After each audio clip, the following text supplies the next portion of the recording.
There we go.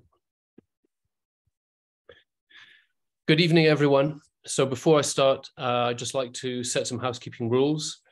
Please remain muted throughout the presentation and instead use the chat to communicate with me, your host, and or post any questions for our guest. Hello and welcome to our second Fall Forum lecture, hosted jointly by the University of Saint Katherine, San Diego, California, and the Institute for Orthodox Christian Studies, Cambridge, United Kingdom. As with all of the lectures in this series, a recording will be made available in the next few days that is open access, and we encourage you to share it with your friends who are unable to attend this evening's presentation. These lectures are free and open to the public.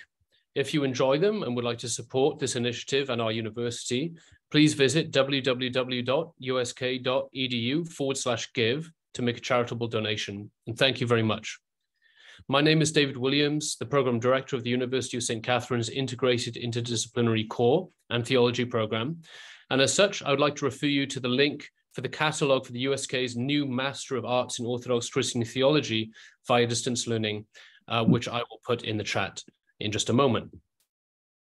Now I have the honor to present our esteemed guest, lecturer, Dr. Stephen John Harris, a clinical psychologist with a private practice in Newport Beach, California. He is the former clinical director for the Center for Individual and Family Therapy in Orange, California, and co-director of the Psychoanalytic Studies Center of Southern California. He holds certificates in both psychoanalytic psychotherapy and Jungian psychotherapy. I was presented with the Distinguished Professor Award at both the California Graduate Institute and the American Behavioral Studies Institute, the latter at which he served as the academic dean. He's also taught at the Rosemead School of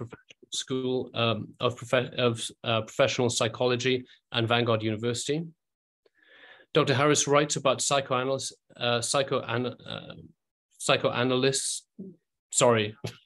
Dr. Harris writes about psychology in dialogue with Christian theology and spirituality. His books include God, Psychology and Faith in Dialogue, To Be or Not to Be, Explorations in Madness and Faith, and the forthcoming book, Despair and Faith, a dialogue between Kierkegaard and patristic thought, all published through Sebastian Press. To purchase those books, please use the link that I will provide in the chat.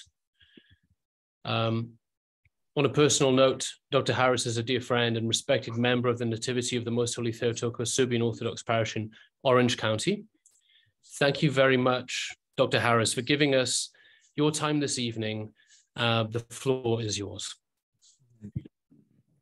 Thank you very much, and thank you everyone for, this has probably been a long week for you, and you're probably looking forward to your weekends, so I hope that this time together can be useful or productive in some way for you.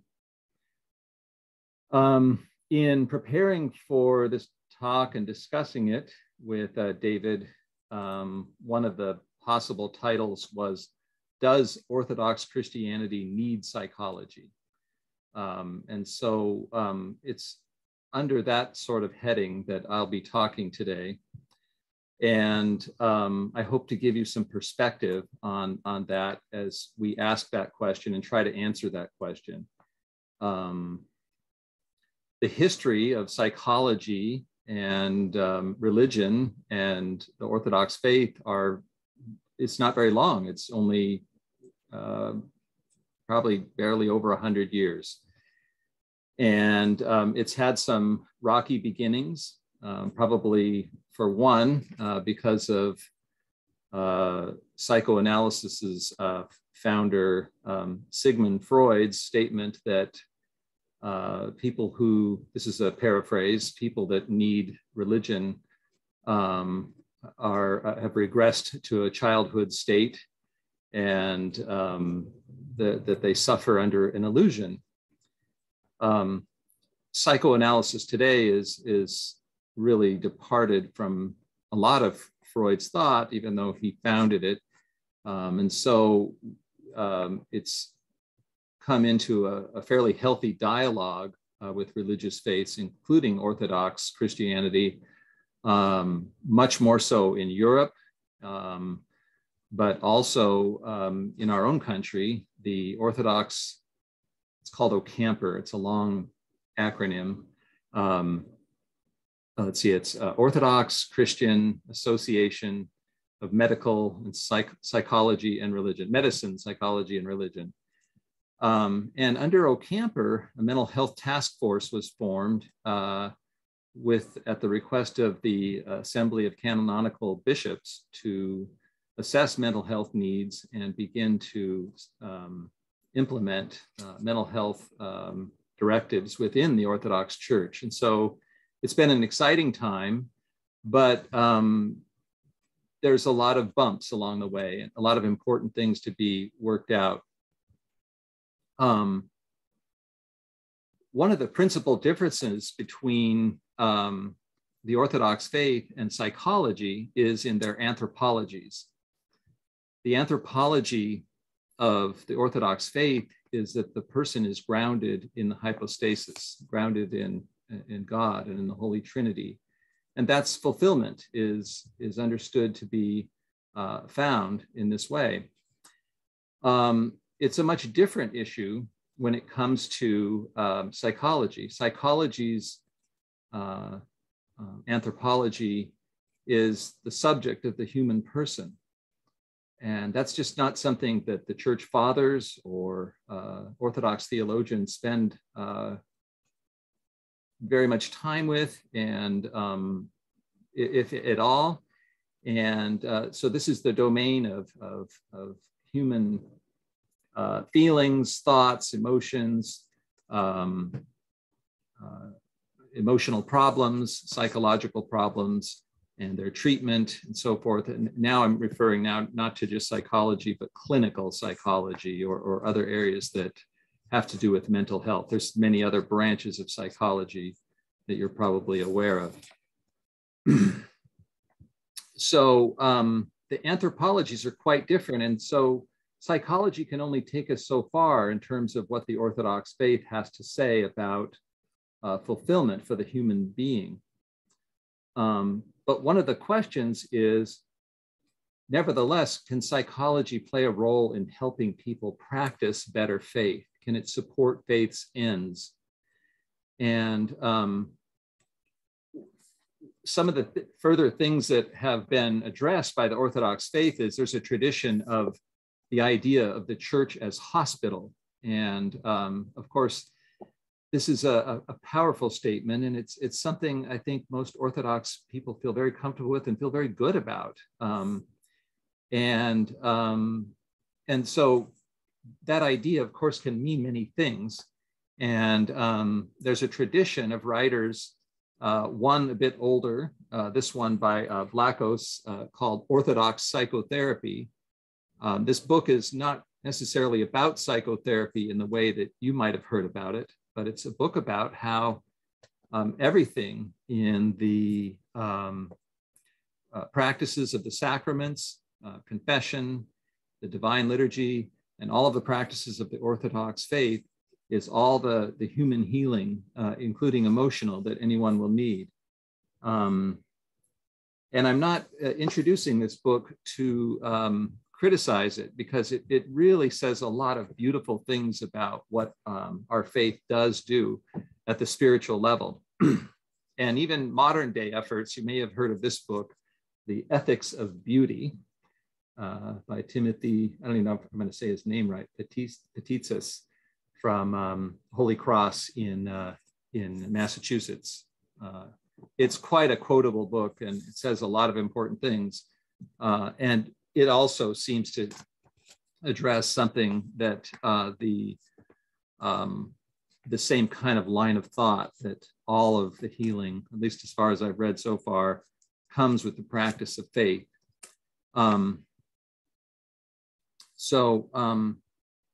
But back to our question, is there anything that psychology that can offer to the church in terms of emotional healing that will help besides just the practices of the church? So this doesn't mean in addition to or taking away from our practices, but is there something different emotionally than spiritually? An interesting example of this is, you may have heard of stories of a psychologist, a secular psychologist, who does kind of, unfortunately, intervenes in spiritual matters with a person of faith, and wittingly or unwittingly pulls them away from their faith. And this is sort of a tragic development. And so this is a difficulty, but we also have something on the other side. Sometimes we have stories of a spiritual father who, meaning well, offers advice to pray more with a very depressed person. And prayer is good advice. It's always good advice to think of what, when we think of what prayer does, which is to be in communion with God, you can't go wrong with that. But sometimes there's more that is being spoken to, that the poor person is suffering from, that sometimes a person plunges deeper into depression. And I don't think this is, I don't want to think about blame when I bring it up this way. It just, I'd like to think about what more could be done, what else could be done. And this is where we start to think about psychology and whether is there a use for it in the church?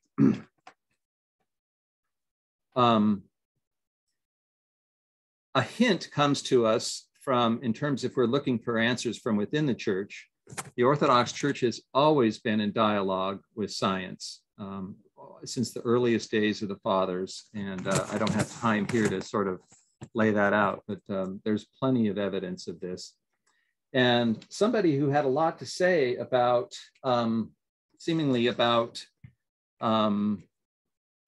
both spiritual and emotional difficulties is Saint Maximus the Confessor.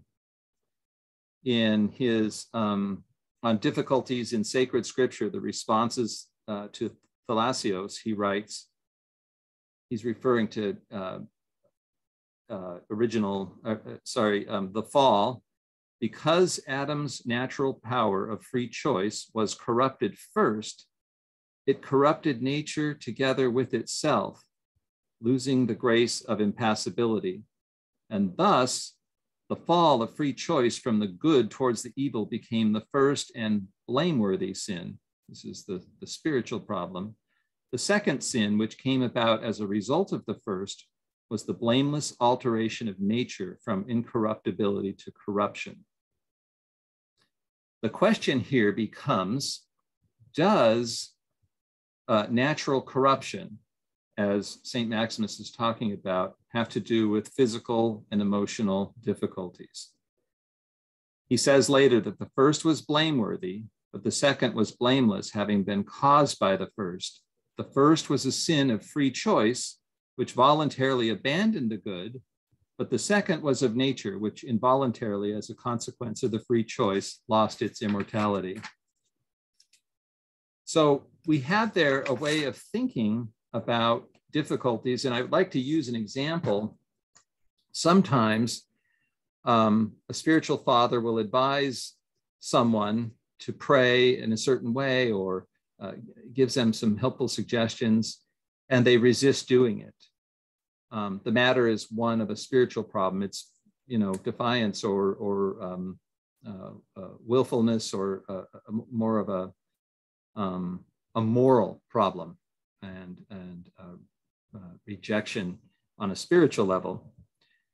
However, there are individuals who are advised to do something like pray, and they try very hard to pray, and their mind races, and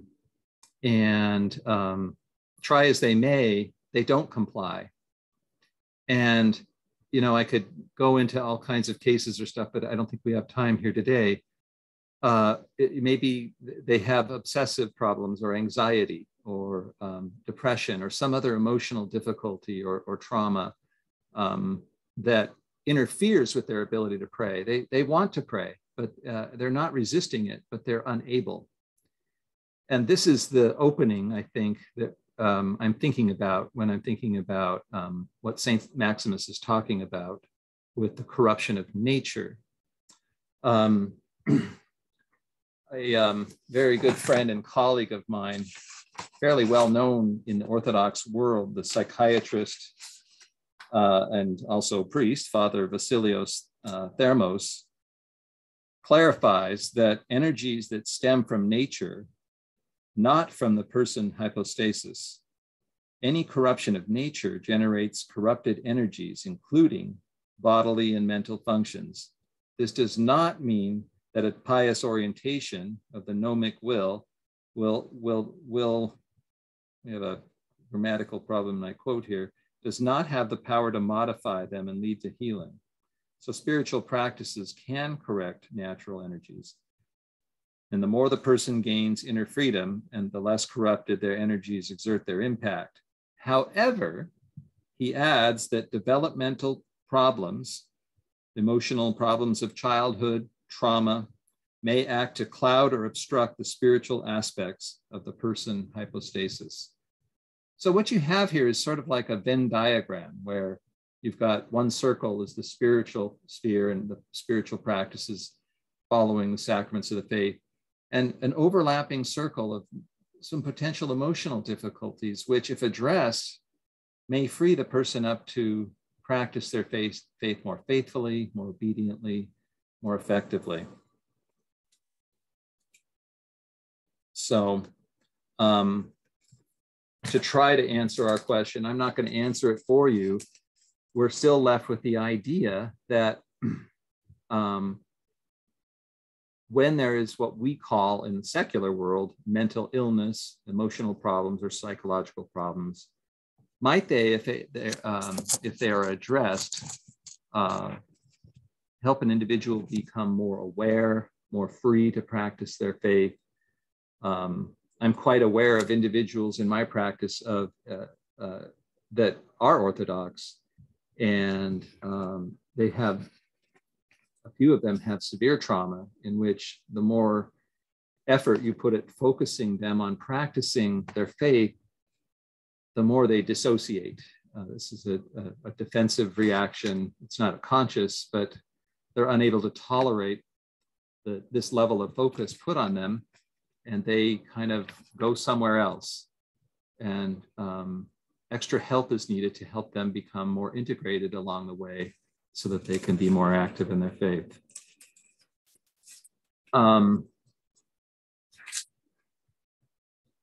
Let me see. This has gone along faster and smoother than I thought. I've never given this short of a version of this talk. It's an abbreviated version. The other issue I mentioned, the anthropologies between psychology and the Orthodox faith. Another issue to be in dialogue with about is the ontologies. And the ontological issue, of course, is that very similar to the anthropological one. And just a moment, I have a quote.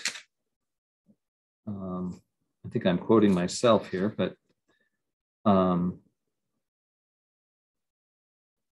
restoration to God after the fall is again in the hypostasis is what is critical. What is ontological for the for psychoanalysis and psychology is the work, the therapeutic relationship in the therapy, the individual where they are less feeling alive and being, they are, and this is where that overlaps quite a bit with the theology, that their ability to feel emotionally alive, open to experience, and restored emotionally. They're also, this is where, that's about as far as psychotherapy goes. It doesn't say anything about faith or, we have this old quote of Freud's, but that's just not something you hear a lot of anymore, except for when someone goes off on their own opinion separate from their expertise. Psychology has very little to say about faith. It might talk about how, the whole subject of psychology of religion, but it doesn't have an ontology of the practice of faith where fulfillment is reached in God. And the way St. Maximus would talk about being, he would talk about being is with God, and we're in a state of non-being without God. Well, very different from that is the idea that in psychology or psychoanalysis, when being and feeling alive is talked about, it's talking about being alive emotionally, not spiritually. And what has been of great concern for me lately in my writings is it's so important to have the great Orthodox faith that we have, but it's also so important to have an alive human being with an emotionally healthy enough self to benefit from that great theology, that great practice of our faith. And so, that's where probably if I had a few more hours to talk, I would probably expand on that. But I think, without going into a lot more of the ideological and goals of growth that each psychology and the Orthodox faith have, I'm going to leave it off there for questions. And I'm sorry for the brevity of this talk, but I hope it's given you some thoughts to think about when it comes to psychology and our faith. Thank you so much. Thank you for the brevity, because we are all neophytes when it comes to this. I was wondering if you'd be able to, you mentioned the gnomic will. Oh, yeah. But would you just, for those of us who are sort of new to this topic, could you perhaps contrast or define gnomic will versus natural will? I will try. I'm not the theologian, and if you feel inclined to chime in, I'd be grateful as well. But St. Maximus, in his disputations with Pyrrhus, as well as his, I believe it was, it's the great, anyway, I don't need to. St. Maximus who brought us this idea of the gnomic will, which was present before the fall. It has to do with,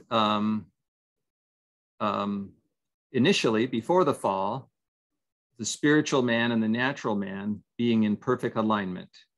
And this, of course, is the only individual that's lived is Jesus Christ, whose human and natural will was in complete compliance with the Father, with the Spirit. And so what happened after the fall is the corruption produced two wills. And now we have a human will that decides to operate on its own and say, maybe I don't need you right now, God, or, I'm saying this in a playful, silly way, but, or one that's in compliance with the divine will. And so what we have is, as a result, is consciousness. And consciousness, on one hand, gives us this sort of fallen will, but it gives us choice.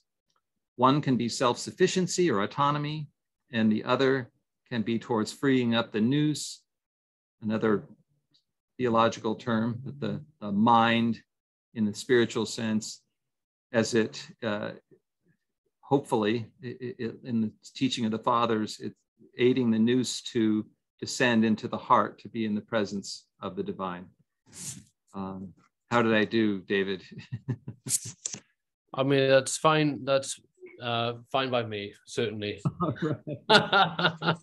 No, I think that it's fascinating. I mean, you mentioned Father Vasilius. There's there's an interesting kind of approach to this sort of two wills idea, right? And so sometimes when we talk to the undergraduate students about what it is they want to be, what they want to do with their degree when they walk out the door.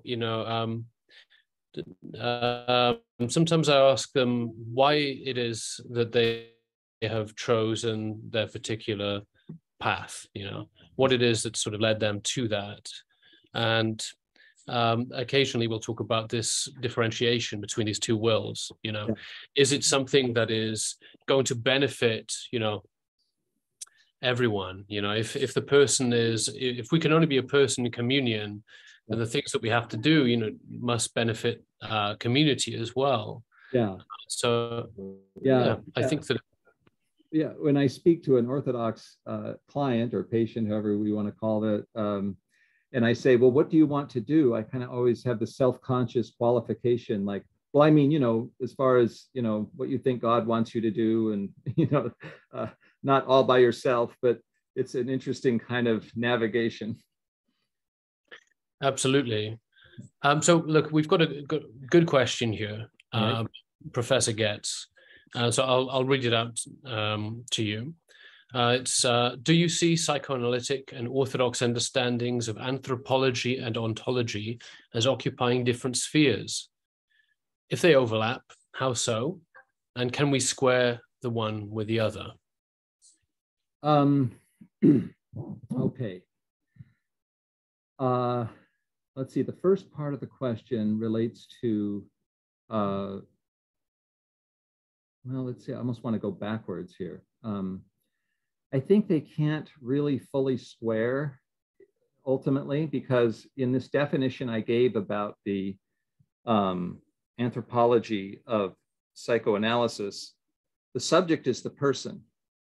And if, let's say, theoretically, the client is Judas, well, the psychological truth, the truth of the subject, is important, but obviously it stands in far less importance to the church and the anthropology of Orthodox theology, but nevertheless, its seeking of the truth is aimed at some different things.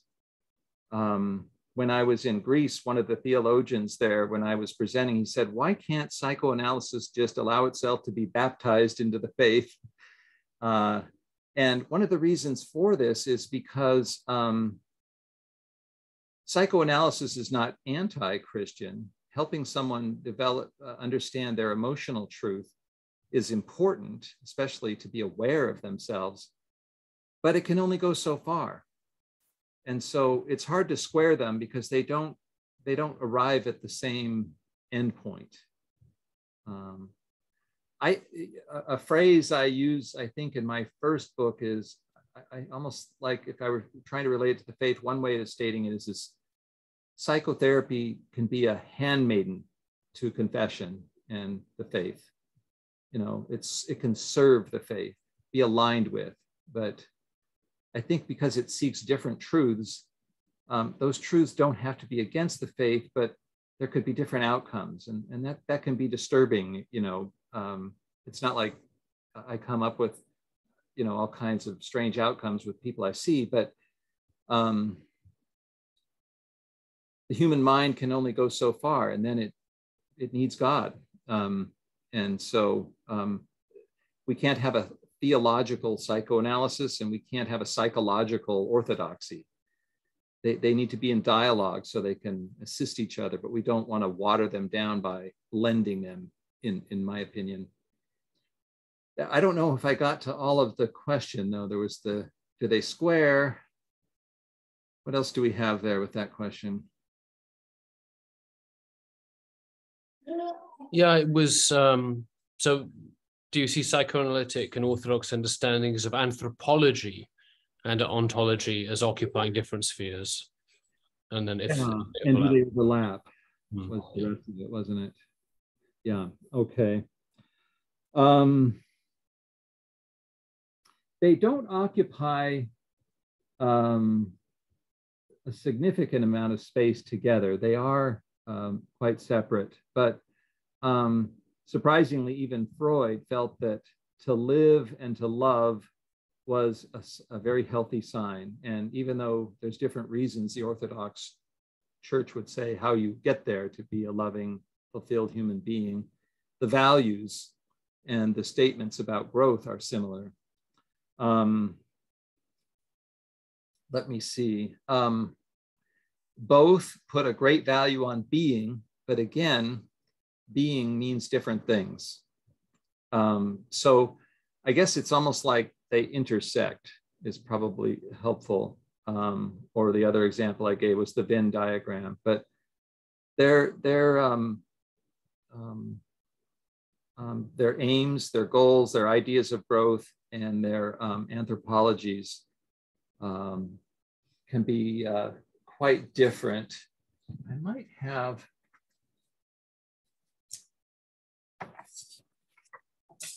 something else I want to add to that.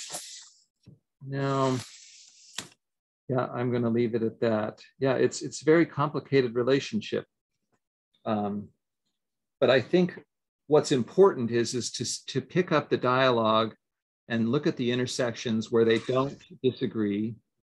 And also when one doesn't trump the other. There are, I guess you could say, a fundamental branch of Orthodox priests who will find something real extreme, things like parapsychology and kind of the fringes of psychology, to say, see, this is obviously, evil or not helpful. And just like Freud's statement to diminish religion, they're both making what's called an epistemological error. They're speaking about something that is not their area of expertise. Freud doesn't know theology, and sometimes a theologian doesn't know everything about psychology, and it can be quite erroneous to step too far into the other. That's a very sensitive appraisal of the theologian. Can I just ask you, it's a very kind of superficial question, but recently I've noticed, and I don't know if you have, that Jung has been sort of reapproached by many within the Orthodox traditions. This idea of enchantment and archetypes, things like that, that are prevalent in Jung, have sort of become quite popular and a mainstay of sort of internet Orthodox culture. I wonder if you'd be able to comment on that at all. Well, I think there's something distinctly different about Jung, and there's an excellent book by Chrysostomos Timpus where he compares the St. Maximus with Carl Jung. And Carl Jung was setting out to use the language of religion to create a psychology. He reinterpreted religion with psychological symbols. And in one way, it's useful if it is being thought about psychologically, but it's not religion, and it's not. It shouldn't be confused with faith or dogma or religion at all. It's really quite different. So, the symbology, maybe that's helpful, and archetypes and so forth. But I think it's a mistake to assume that because they have the same language, that they really mean the same thing. Thank you. Thank you. So let's open it up to questions. Does anyone have a question? We can raise a virtual hand or type a question in the chat.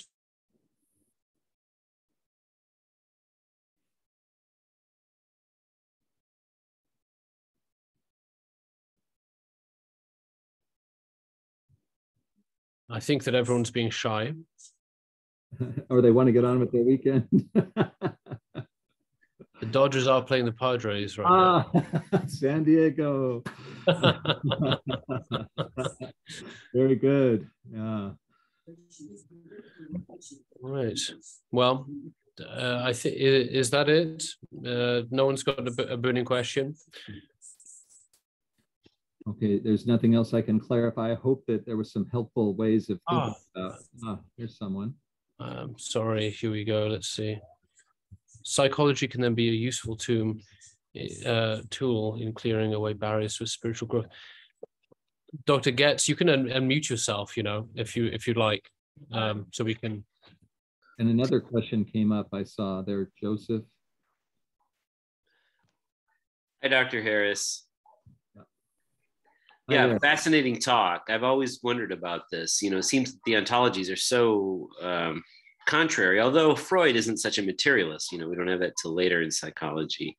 Right. So I could see a possible harmony there. But I'm really wondering, so the psychoanalytic practice, is it something that, clears away, if I understand your talk correctly, this sort of takes away potentially barriers for faithful Christians who want to grow in their faith, who have emotional struggles due to whatever trauma, so on and so forth. Yes. Is that the role of psychology, understood in the psychoanalytic tradition, right?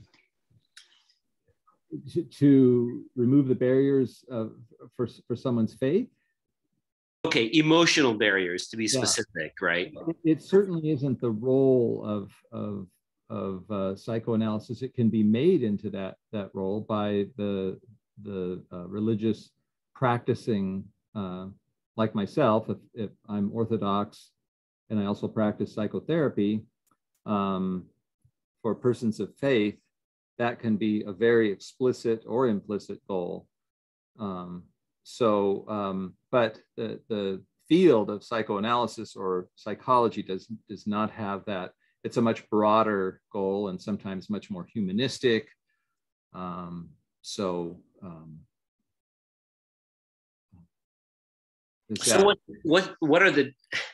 what's the end goal then of psychoanalysis, I guess is another way to put it. What are you aiming at when you practice this?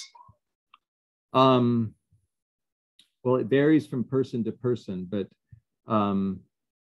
when someone comes in for therapy, they present with a symptom. They have depression, they have anxiety, they have trauma, they have something. And even though they would explicitly say they would like to get well, they have a history and a relationship with that symptom that makes them more defensive, less open, and less capable of being open to life. Anxiety is debilitating. And then, so when one thinks about that in their faith, sometimes their emotional difficulties get in the way of fellowship, get in the way of a more, let's say, healthy or helpful confession. And so when it comes to the practice of therapy and faith, helping a person understand and work through or have another way to live more fully alive and open to life instead of their relationship to their symptom or their difficulty. The thought there is that they'll, if they're Christian or Orthodox, they're able to be more, it contributes to their emotional freedom and ability to cooperate and function more effectively in their faith. Thank you. Yeah, sure. You're welcome. Thank you very much. I think that, the therapeutic aspect here, I mean, do you think that the Orthodox Church is more receptive or has more of a problem with the therapeutic aspect than other sort of Christian traditions? That's a good question. It's interesting because within the Orthodox faith, there's a broad variety of priests who are quite open to therapy and its helpful effects, and others who don't even believe in it, or sometimes they're so used to being the leader of the flock, so to speak, that they don't even know it, but they seem to unwittingly get in the way of what could be helpful. And I don't hold that against them at all, but it's a difficult, I think something is happening now where it's a little bit like it's not a turf war, but there's a collision in the space of there's one human subject, you know, there's not, it's just one person, he's the parishioner or something. And there's the psychological well-being and spiritual, and there's those two overlap, they affect each other. And so what's to be done, you know, psychologists certainly shouldn't see them as on an equal level as a priest when it comes to the life in the church. But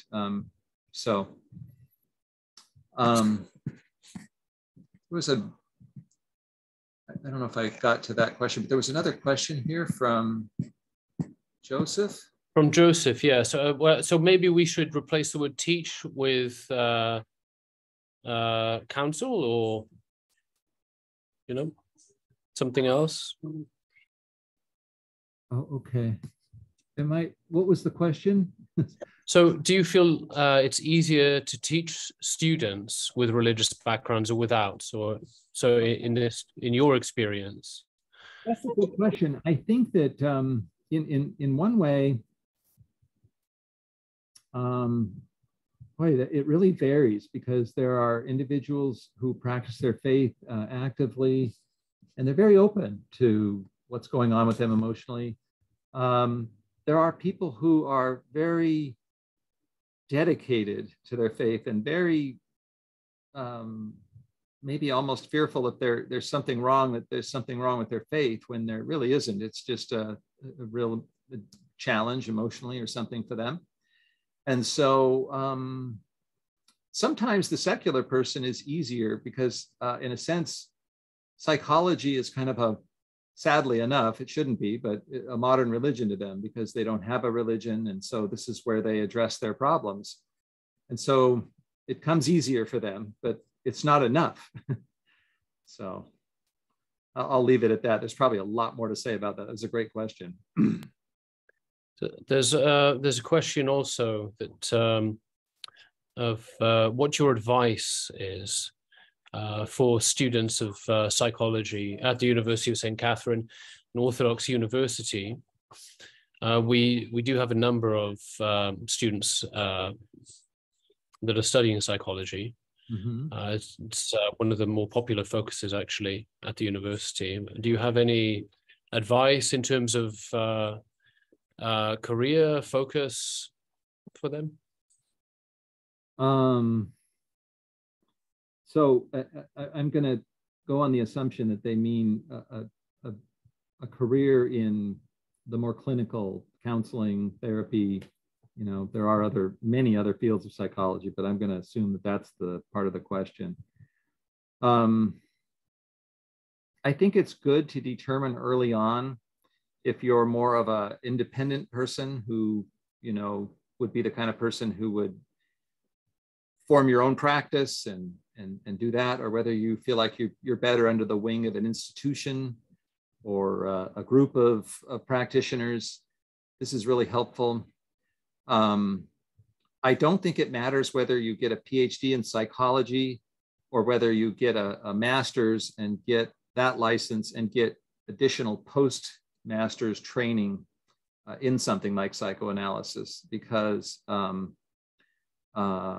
it's not necessarily the degree. You get a nice toolbox when you get your master's, your PhD, but your post-clinical training, and to be honest with you, it's going to sound strange, but because we all would like to be healthy and so forth, but the best therapist you'll be is if you have a lot of your own therapy, because there is so much to confront in this field, and it makes you ready for more if you have a pretty good sense of how your mind works and how it interacts with others when they present.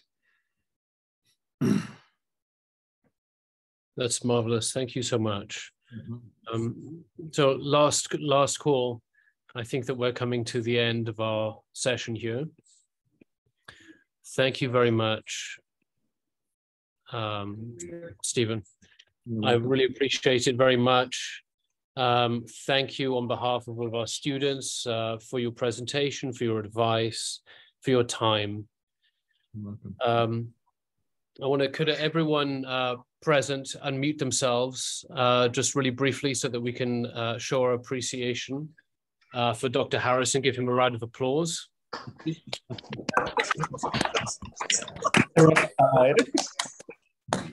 Thank you very much. And may this be the first of many collaborations between you and our humble university.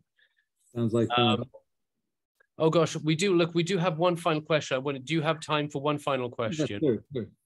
Okay, good. So for Jacob McLeod is asking, do you think your own personal connection with God is more important than what your religion says you should do?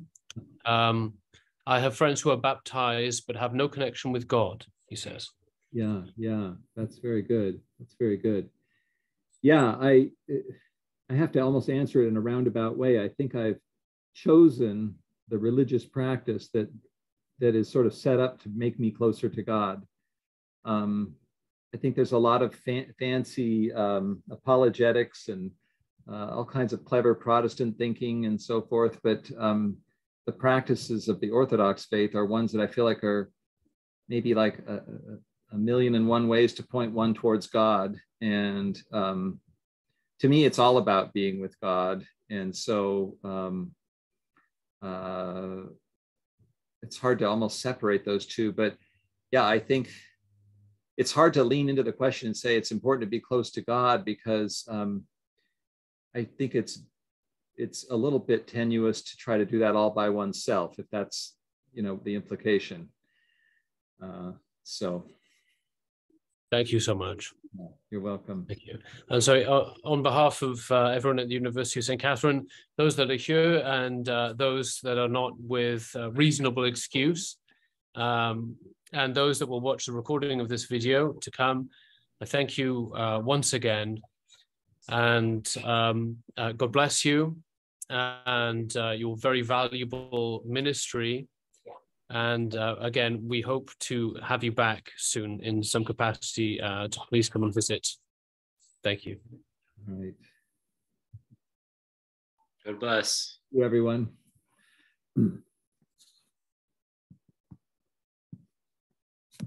Right. So I'm going to stop recording here.